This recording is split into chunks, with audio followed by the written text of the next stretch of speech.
Welcome back. Cricket की दुनिया के सबसे बड़े मुकाबले की चांद रात T20 वर्ल्ड कप में पाक भारत हाई वोल्टेज टकराव होगा। रिवायती हरीफों ने एक दूसरे को टफ टाइम देने की तैयारी कर ली। बड़े मैच के दौरान बारिश की भी पेशगोई की गई है। सिर्फ उस्मान तारिक नहीं, पूरे 15 खिलाड़ी भारत को हराने के लिए तैयार हैं। कप्तान सलमान अली आगा की प्रेस कॉन्फ्रेंस, हाथ मिलाने के सवाल पर कहा, चाहते हैं मैच रिवायत के मुताबिक ही खेला जाए। अभिषेक शर्मा अच्छे खिलाड़ी हैं, चाहते हैं वो हमारे खिलाफ खेलें। सारे प्लेयर इक्वली हैं। आप लोगों ने ही बनाया उस्मान तारिक को इतना बड़ा। The guy has been cleared twice. इन बात से कोई फर्क नहीं पड़ता। ट्रम्प कार्ड जरूर। We have 15 players who I can put any 11 and I am very confident with all the 15 players. ये तवक्को करेंगे कि दोबारा गेम उसी स्पिरिट में वापस जाए। मुझे ऐसा लगता है कि गेम वैसे ही होनी चाहिए जैसे से क्रिकेट स्टार्ट हुई है। रेस्ट तो फिर up to them whatever they want to do. We all know he's a good player and I really hope he played because we want to play against the best team they have. Shake hand होगा या नहीं, भारतीय कप्तान सूर्या कुमार यादव ने जवाब थमा दिया। कहते हैं 24 घंटे रुक जाओ, अच्छा खाना खाओ और सो जाओ, आज पता चल जाएगा हाथ मिलेंगे या नहीं। पाकिस्तान चाहता है अभिषेक को खिलाया जाए तो जरूर खिलाएंगे। उस्मान तारिक मुख्तलिफ बॉलर है, चैलेंज के लिए तैयार हैं। फील्ड मार्शल सैयद आसिम मुनीर का 12 से 14 फरवरी जर्मनी का दौरा। ISPR के मुताबिक फील्ड मार्शल आसिम मुनीर की म्यूनिख में 62वीं सिक्योरिटी कॉन्फ्रेंस में शिरकत। लईकुर रहमान से इस बारे में तफसीलात जान लेते हैं। लईक, मजीद क्या बताया ISPR ने? 12 से 14 फरवरी तक ये आला सतही मुलाकातें थी म्यूनिख सिक्योरिटी कॉन्फ्रेंस में शिरकत के अलावा, जिसमें खास तौर पर अमरीकी वज़ीर ख़ारजा मार्को रूबियो से मुलाकात हुई, जिसमें इलाकाई आलमी सिक्योरिटी के अमूर पर तबादला ख्याल किया गया, जबकि इंसदाद दहशतगर्दी ताउन और बाहमी दिलचस्पी के मामला भी ज़ेर गौर आए। बादशाह उनकी जर्मन वज़ीर दाखिला और जर्मन चांसलर के सिक्योरिटी मशीर के साथ साथ चीफ ऑफ डिफेंस स्टाफ से अहम मुलाकातें हुई हैं। दो तरफा दिफाई ताउन और आलमी अमन के फ़रोग पर तबादला ख्याल किया गया। फील्ड मार्शल की ब्राज़ील की मुसल्लह फ़ौज के जॉइंट स्टाफ चीफ और इसके अलावा लबनानी मुसल्लह फ़ौज के कमांडर से भी मुलाकातें हुई। आलमी और इलाकाई सिक्योरिटी सूरत हाल और दिफाई ताउन को बढ़ाने के साथ साथ मुख्तलिफ अमूर पर तफसीली बातचीत हुई है। इन आला सतही सफारती और अस्करी रवाबत से देखा जा रहा है कि पाकिस्तान का आलमी सतह पर एक किरदार नुमाया हुआ है। जी जवाब। आपका शुक्रिया लईक, तफसीलात के लिए। लईक हमें बता रहे थे फील्ड मार्शल आसिम मुनीर की म्यूनिख में 62वीं सिक्योरिटी कॉन्फ्रेंस में शिरकत। फील्ड मार्शल आसिम मुनीर की अमरीकी वज़ीर ख़ारजा समेत दीगर हुकाम से मुलाकातें। मुलाकातों में इलाकाई सिक्योरिटी और इंसदाद दहशतगर्दी ताउन पर तबादला ख्याल किया गया। बानी PTI को अस्पताल मुंतकिल करने का फैसला कर लिया गया। वफाकी वजीर तारिक फजल चौधरी ने ट्वीट किया, बानी PTI को बेटों से फ़ोन पर बात करने की सहूलत फराहम की गई। सेहत के पेश नज़र अस्पताल मुंतकिल करने और मेडिकल बोर्ड तश्कील देने का फैसला भी किया गया। हुकूमत इंसानी हमदर्दी और कानूनी तकाज़ों को मुकद्दम रखती है। हर कैदी को कानून के मुताबिक सहूलियात फराहम करना हुकूमत की जिम्मेदारी है। सेहत जैसे हसास मामले पर सियासत नहीं होनी चाहिए। पाकिस्तान तहरीक इंसाफ को चाहिए बेबुनियाद प्रोपेगेंडा या सियासी पॉइंट स्कोरिंग से गुरेज करे। हुकूमत अपनी जिम्मेदारियां पूरी कर रही है। इस मामले को सियासत की नज़र करने के बजाय कौमी संजीदगी और बर्दाश्त का मुजाहरा करें। यकीन दिलाते हैं आँखों के माहिर डॉक्टर से बानी PTI का इलाज कराया जाएगा। वफाकी वज़ीर इत्तलात अता तारण कहते हैं, बानी का इलाज किस अस्पताल से कराया जाएगा अभी नहीं बता सकते हैं। रिपोर्ट में ऐसा नहीं है कि बानी की एक आंख की बिनाई 85% ख़त्म हो गई। बानी PTI का बरवक्त इलाज होगा। सेहत पर सियासत नहीं करनी चाहिए। जो भी बेहतरीन फैसिलिटी जहाँ पे आंखों के तिब्बी माहिरीन बेस्ट अवेलेबल हैं, वहाँ पे ले जाया जाएगा। पिछली रिपोर्ट की रोशनी में जमा कराई थी सलमान सफ्दर साहब ने। सब्सिक्वेंटली अब इनका मजीद चेकअप होगा, बेस्ट पॉसिबल फैसिलिटी में होगा जहाँ पे बेस्ट ऑप्थेल्मोलॉजिस्ट अवेलेबल हैं, और उसके बाद सुप्रीम कोर्ट में हम रिपोर्ट जमा करा। मैं हॉस्पिटल अभी बिल्कुल कंफर्म नहीं कर सकता कि कहाँ ले जाया जाएगा। अभी फिलहाल इस चीज का फैसला नहीं हुआ। और फिर ये कहना कि जी 85% जो है वो काम नहीं कर रही, ये सब क्या सराइयाँ गलत की गई हैं, इस पे सियासत ना की जाए।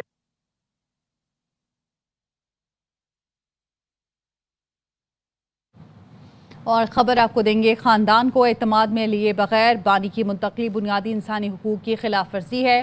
तर्जुमान PTI का कहना है कि खानदान और मौलूदीन की अदम मौजूदगी में कोई तिब्बी मुआयना कबूल नहीं है। साबिक वज़ीर आज़म की सेहत पर राजदारी नाकाबिल कबूल है। बानी का हर तिब्बी मुआयना ज़ाती मौलूदीन और ख़ानदान के फ़र्द की मौजूदगी में कराया जाए। पार्टी के तजवीज़ करदा मोतबर डॉक्टर्स और अस्पताल की निगरानी में इलाज यकीनी बनाया जाए। ख़ानदान को एतमाद में लिए बगैर बानी की मुंतकली बुनियादी इंसानी हुकूक की खिलाफ वर्जी है।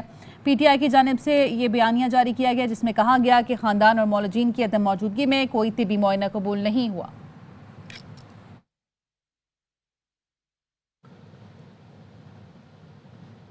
और अब आपको अहम खबर दें, बानी पीटीआई को इलाज के लिए अल-शिफा आई अस्पताल मुंतकिल किए जाने का इम्कान है। ज़राए ऐसा बता रहे हैं कि इलाज के लिए बानी पीटीआई को अल-शिफा आई अस्पताल मुंतकिल किया जा सकता है। डॉक्टर नदीम इसाक समेत 3 रुकनी मेडिकल बोर्ड तिब्बी मुआयना और इलाज करेगा। बानी पीटीआई को इलाज के लिए अल-शिफा आई अस्पताल मुंतकिल किए जाने का इम्कान है। ज़राए बता रहे हैं डॉक्टर नदीम इसाक समेत 3 रुकनी मेडिकल बोर्ड होगा जो तिब्बी मुआयना और इलाज भी करेगा। बानी पीटीआई के इलाज के हवाले से हुकूमत की जानिब से ये कह दिया गया, इसमें किसी किस्म की कोई सियासत नहीं होगी और उनकी सेहत का ख्याल रखा जाएगा। अब ये खबरें सामने आ रही हैं कि बानी पीटीआई को इलाज के लिए अल-शिफा आई अस्पताल मुंतकिल किए जाने का इम्कान है। डॉक्टर नदीम इसाक समेत 3 रुकनी मेडिकल बोर्ड तिब्बी मुआयना और इलाज करवाएगा। 1.5 साल नहीं हुआ, जेल में चिल्लाना शुरू कर दिया। कभी कहता है आंख में दर्द है, कभी कहता है यहाँ दूध नहीं है। सदर आसिफ जरदारी का सादिकाबाद में अवामी इज्तिमा से खिताब, कहा मैंने भी 14 साल जेल काटी, तकलीफें उठाई लेकिन हिम्मत नहीं हारी। लीडर का काम है लड़ना, जेल जाना, पार्टी और आवाम को बचा कर रखना। ये कुर्बानी नहीं दे सकते, इनमें हिम्मत नहीं। लीडर का काम है लड़ना, जेलों में जाना। आज ऐसे लीडर हैं 1.5 साल नहीं हुए हैं जेल में, और मैंने एक दफा कहा भी था कि 2 साल बाद जेल पूछती है, आलवाल पूछती है। कभी कहता है मेरी आंख में दर्द है, कभी कहता है मेरे को दूध नहीं मिलता है, कब मिलता है। रोजे रखे, इबादतें करें। हम इबादत करते थे, जेलों में होती ही इबादत है। ये सिर्फ बातें कर सकते हैं। पाकिस्तान का ये नसीब है और पीपल्स पार्टी का ये मुकद्दर है कि पीपल्स पार्टी एक दिन पावर में आएगी, 2/3 मेजॉरिटी से आएगी। फिर बिलावल को हम बनाएंगे प्राइम मिनिस्टर, इन बच्चों को बनाएंगे मिनिस्टर्स, और फिर मुल्क चलेगा। और फिर मैं इनको गाइड करूंगा किस तरह मुल्क बनता है, किस तरह चलता है। जमात इस्लामी का आज पूरे पाकिस्तान में यौम एहतजाज मनाने और कराची के 10 मकामात पर धरने देने का ऐलान। शार फैसल, नेशनल हाईवे, कोरंगी और दीगर मकामात पर धरना दिया जाएगा। अमीर जमात इस्लामी हाफिज नईमुर रहमान कहते हैं जमात इस्लामी की जद्दोजहद अब किसी सूरत नहीं रुकेगी। पीपी हुकूमत ने फाशिज्म का मुजाहरा किया, ये कराची के अवाम को उनके हुकूक देने को तैयार नहीं। जालिमों ने धरना रोकने की कोशिश की, एक्सपायर्ड शेल फायर किए। इदारा नूर कराची में मीडिया से गुफ्तगू में कहा यह कराची का नहीं मिनी पाकिस्तान के हुकूक का मामला है। अहले कराची खुद को तन्हा ना समझे। पार्टी का फाशिज्म पूरी दुनिया के सामने आ गया है। ये जमहूरियत दुश्मनी है, ये अवाम दुश्मनी है। एक्सपायर्ड शेल भी इन्होंने जो है फायर किए हैं। कितने ही हमारे कारकुनान हैं जो जख्मी हैं और बेहोश हुए। आज दहशतगर्दी करके कारकुनान को रोकने की कोशिश की है। कल सिर्फ ये नहीं होगा कि इस शहर कराची में 10 मुकामात पर और शाहराहों पे धरने होंगे, बल्कि मैं आज ये ऐलान कर रहा हूँ कि कल पूरे पाकिस्तान में यौम एहतजाज मनाया जाएगा। अहले कराची अपने आप को तना ना समझे। कराची में जमात इस्लामी का एहतजाज उस वक्त पुरतशद्दुद रंग इख्तियार कर गया जब कारकुनान को पुलिस ने सिंध असम्बली बिल्डिंग की जानिब जाने से रोक दिया। असम्बली के इतराफ का इलाका मैदान जंग बन गया। कई घंटे तक लाठीचार्ज, शेलिंग, पथराव, जलाओ घेराव जारी रहा। रिपोर्ट कर रहे हैं फैजुल्ला खान। हज़रा मस्जिद से जमात इस्लामी की रैली का पुरअमन आगाज हुआ। सिंध असम्बली के करीब पुलिस ने कारकुनों को आगे बढ़ने से रोक दिया। तल्ख कलामी और धक्कम फेल के बाद मुज़ाकरात की बिसात बिछी, मगर पुलिस और जमात इस्लामी की क़यादत के दरमियान होने वाले दोनों अदवार नाकाम हुए। मगरिब की नमाज के बाद जैसे ही कारकुनों ने आगे बढ़ने की कोशिश की, पुलिस ने लाठी चार्ज और शेलिंग शुरू करने जवाबी पथराव किया। शेलिंग और पथराव के नतीजे में मुताद्दिद कारकुन, मीडिया नुमाइंदे और पुलिस एहलकार जख्मी हुए। कई कारकुनों को हिरासत में ले लिया गया।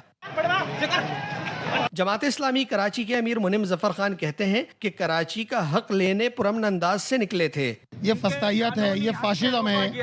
हम किस लिए निकले थे? हम शहर के हक के लिए निकले थे। शेलिंग के सबब अतराफ की गलियों में भी सूरत हाल खराब रही। सिंध असम्बली के पास से गुजरने वाली इस सड़क पर कई घंटों तक ट्रैफिक की आमदोरफ्त मुअत्तल रही, कारोबार बंद रहा, जबकि इस सड़क पर पत्थर और अश्कावर गैस के गोलों के खौल जा बजा बिखरे पड़े हैं। कैमरामैन शाहिद वीरानी और साथी रिपोर्टर सलमान लोधी और अदनान राजपूत के साथ फैजुल्ला खान, ARY न्यूज़, कराची। जमात इस्लामी को बता दिया था रेड जोन की खिलाफ वर्जी नहीं होनी चाहिए, वरना सिर्फ रेड जोन में घुसे बल्कि पुलिस पर पथराव भी किया। वज़ीर इत्तलात सिंध शर्जील मेमन की ARY न्यूज़ से गुफ्तगू, कहा जमात इस्लामी फितना और इंतशार चाहती है, उनकी बदमाशी नहीं चलेगी। हाफिज नईम कराची के मसले पर संजीदा है तो सिंध असम्बली आए, हलफ उठाएं और किरदार अदा करें। इस्लामी के लीडरान के साथ रवाबत में थी। रेड जोन में आप दाखिल नहीं होंगे और सिंध असेंबली के अंदर आपको घुसने की इजाजत नहीं दी जाएगी। जमात इस्लामी ने बातचीत की वायलेशन करते हुए जमात इस्लामी अंदर एंटर हुई, पुलिस ने उनको रोका तो उन्होंने पुलिस पे पथराव शुरू किया। पुलिस पे पथराव करना ये बदमाशी जमात इस्लामी को करने नहीं दी जाएगी। जमात इस्लामी कानून से बालातर तो नहीं कि जो भी चाहे और जब भी चाहे अपनी मर्जी चलाएगी। जमात इस्लामी जिसका मकसद सिर्फ फितना करना है और इंतजार फैलाना। अगर कराची के मामले में हाफिज नईम रहमान साहब संजीदा हैं तो वो खुद रुकन असेंबली बने, आगे हलफ तो लेना। पीपल्स पार्टी सिंध पर 18 साल से मुसल्लत है, हमें सही तरीके से गिनने को तैयार नहीं, कराची को तबाह कर दिया। क्या हमारी 7 नस्लें पीपल्स पार्टी की गुलामी करेंगी? ऐसा नहीं होगा, हम आईनी जद्दोजहद से अपना हक हासिल करेंगे। MQM रहनुमा मुस्तफ़ा कमाल का लियाकताबाद कराची के जलसे से खिताब, कहा 18वीं तरमीम में मकामी हुकूमत को ख़त्म किया गया, उसे बहाल कराएंगे। विफाक पीपल्स पार्टी से बात करें। MQM पाकिस्तान की आईनी तरामीम फौरी तौर पर मंजूर की जाए।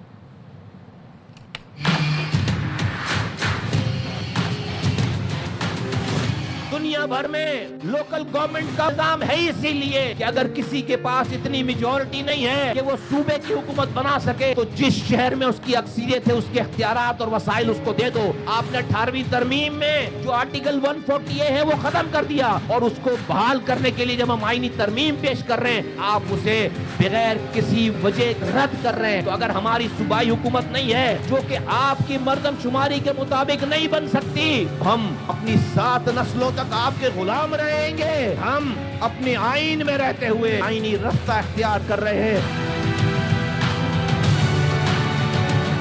26वीं आईनी तरमीम आई, हमारी आईनी तरमीम को रद्द कर दिया पीपल्स पार्टी ने। मैं पाकिस्तान के हुक्मरानों को आवाज लगा कर कहना चाहता हूँ, बिल फॉर पीपल्स पार्टी से बात की जाए और उसको कहा जाए कि आप इस आईनी तरमीम की मुखालफत बंद करें। MQM की आईनी तरमीम को मंजूर करवाएं। वज़ीर आज़म शहबाज शरीफ ने 38 अरब रुपए के रमज़ान रिलीफ पैकेज का इजरा कर दिया। 1 करोड़ 21 लाख मुस्तहिक़ ख़ानदानों को 13-13 हज़ार रुपए दिए जाएंगे। तकरीब से खिताब में कहा, चारों सूबों गिलगित बल्तिस्तान और आज़ाद कश्मीर में मुस्तहिक़ ख़ानदानों को बिला तफरीक अकाउंट के ज़रिए 38 अरब तकसीम किए जाएंगे। इस साल 38 अरब रुपए 1 करोड़ 21 लाख खानदानों को थ्रू दीज वॉलेट्स और डिजिटल बैंक अकाउंट्स के जरिए तकसीम किए जाएंगे। किसका किस जमात से ताल्लुक है, किसका किस नजरिए से ताल्लुक है, अगर हकदार है तो उसके वॉलेट में बिला तफरीक 13,000 रुपए फी खानदान ये पैसे उनको शहर रमजान में मुहैया होंगे। इसी तरीके से जो वजीफा है 10 अरब रुपए दिया गया है। कराची में SF की बुनियादी एविएशन सिक्योरिटी कोर्स की पासिंग आउट परेड 790 मर्द और ख़वातीन रिक्रूट्स और अफसरान ने तरबियत मुकम्मल की। तकरीब के मेहमान खुसूसी सेक्रेटरी दिफा lieutenant general retired Mohammad Ali ने परेड का मुआयना किया। अपने खिताब में हवाई अड्डों पर फूल प्रूफ सिक्योरिटी और अमन अमान के लिए एयरपोर्ट सिक्योरिटी फोर्स की खिदमात को सराहा। फोर्स के शोहदा को खिराज अकीदत पेश किया और कहा, तरबियत मुकम्मल करने वाले नौजवान ASF की अफरादी कुव्वत में मस्बत और मौसर इजाफा साबित होंगे। मेहमान खुसूसी ने ASF के अफसरान और जवानों के लिए कायम जदीद मेडिकल सेंटर का इफ्तिताह भी किया। मैं इस मौके पर ये वाज़े करना चाहता हूँ कि एविएशन सिक्योरिटी को जदीद तकाज़ों से हम आहंग करना वक्त की अहम ज़रूरत है। डस्का में जाम के रोड की तामीर नौ मुकम्मल होने पर शहरियों की खुशी काबिल दीद। बड़े जलसे का एहतमाम, घोड़ा डांस भी हुआ, आतिशबाजी भी की गई, ढोल की थाप पर भंगड़े डाले गए। पूरी सड़क पर टफ टायर्स लगाने पर शहरियों ने वज़ीर बल्दियात पर फूलों की पत्तियां निछावर की।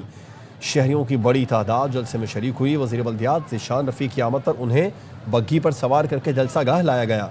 अवाम में नोट भी लुटाए गए। सूबाई वज़ीर ने कहा, मरियम नवाज की हुकूमत दावे नहीं अमली काम पर यकीन रखती है। डस्का में तरक्याती काम जारी रहेंगे। मोहब्बत का कर्ज शहरों को बदल कर उतारूंगा। शाहीनों जान लगा दो, भारत को कोलंबो में हरा दो। पाक भारत मैच के लिए पाकिस्तानी कुड़ियां भी बेताब। कहती हैं रिवायती हरीफों का टाकरा जंग की तरह होता है, फैमिली के साथ मैच भरपूर एंजॉय करेंगे। चेयरमैन PCB मोहसिन नकवी पाक भारत टाकरा देखने कोलंबो पहुंच गए। एयरपोर्ट पर श्रीलंकन वजीर ने इस्तकबाल किया। पाकिस्तान सुपर लीग के CEO सलमान नसीर भी चेयरमैन के साथ गए हैं। मोहसिन नकवी की होटल आमद पर रवायती श्रीलंकन रक्स पेश किया गया। चेयरमैन ने कहा, टीम अच्छी फॉर्म में है, उम्मीद है भारत के खिलाफ जबरदस्त खेल पेश करेगी। T20 वर्ल्ड कप का हर दिल अजीज प्रोग्राम, हर लम्हा पुरजोश फिर छा गया। साबिक टेस्ट क्रिकेटर बासित अली ने कहा, उस्मान तारिक ऐसी बॉलिंग करेंगे कि भारतीय परेशान हो जाएंगे। सब स्पिनर्स की बात कर रहे हैं, मुझे लग रहा है कल फास्ट बॉलर्स का दिन होगा। हेड कोच का माइंडसेट है, वो ऑलराउंडर्स को टीम में शामिल करेगा। कामरान अकमल बोले, भारतीय खिलाड़ी हर बॉलर को खेलने के लिए प्रैक्टिस करते हैं, वो उस्मान तारिक को खेलने के लिए भी प्रैक्टिस कर रहे हैं। शो में अदाकार यासिर हुसैन बने मेहमान। आदि और मुस्तफ़ा चौधरी ने कॉमेडी का तड़का लगाया। प्यारे दोस्त यासिर हुसैन, उस्मान जैसी वैरायटी भी तो होनी चाहिए। वो जब आएगा ना रुक रुक रुक, वो ऐसी वैरायटी करेगा परेशान हो जाएंगे सब। उतनी पेस होगी बॉल में जितनी उस्मान के है। वो कौन सा फ्लीपर करता है, कौन सा ऑफ ब्रेक करता है, कौन सा गुगली करता है। और ऐसे ही कल ही पता चलेगा कि इस बॉलिंग एक्शन जो उनका सूर्या कुमार यादव ने ट्राई किया है, अगर तो ये अच्छा खेल गए उस्मान तारिक को तो फिर ये तो बताता है कि प्रेशर कितना है कि सूर्या को उस्मान तारिक बनना। लेकिन उनको चाहिए था हफ्ता पहले शुरू कर लेता बॉलिंग। सब स्पिनर का सोच रहे हैं, मुझे लगता है कल फास्ट बॉलर का दिन होगा। हाँ बिल्कुल, वो वेन्यू भी ऐसा है। सलमान अली आगा ने भी बोला है कि आप राइट ऑफ नहीं करें पेसर्स को। इधर की प्रेडिक्शन सही होती है, इधर की गलत होती है। मैं मतलब क्या करूं यहाँ पे। हमारे साथ जो है आज गंडापुर साहब है। क्या है आप लोगों को, ठीक हो? अगर ये इंडिया ने हाथ नहीं मिलाया ना कल, तो अगला जलसा, अगला जुलूस दिल्ली में होगा। उस पिच पे मैच है जिस पे पेसर ने आउट किए हुए। कोलंबो में हमेशा फास्ट बॉलर्स भी आउट करता, 5-5 आउट किए हुए। हम जो बात कर रहे हैं वो पाकिस्तानी एज ए पाकिस्तानी सोच, जो हमारी गो फॉर स्पेशलिस्ट। कल मैच है ना, आप माइक उतार दो, अच्छी आवाज आ रही है आपकी। मेरी तो डायरेक्ट जा रही है बाहर। हाँ, पाकिस्तान टीम का कैप्टन कौन है? सलमान। नासिर भाई को वैसे ही पूरे नाम याद नहीं होते। शो से पहले कह रहे थे कि शोएब जुनेजो होस्ट कर रहा है। सर आप इतने अच्छे आदमी, आपको नौकरी से क्यों निकाला था वैसे? बस वो थोड़े शहद के मामला हो गए थे ना। इसके साथ ही न्यूज़ बुलेटिन से फिल वक्त इतना ही। देखते रहिए ARY न्यूज़।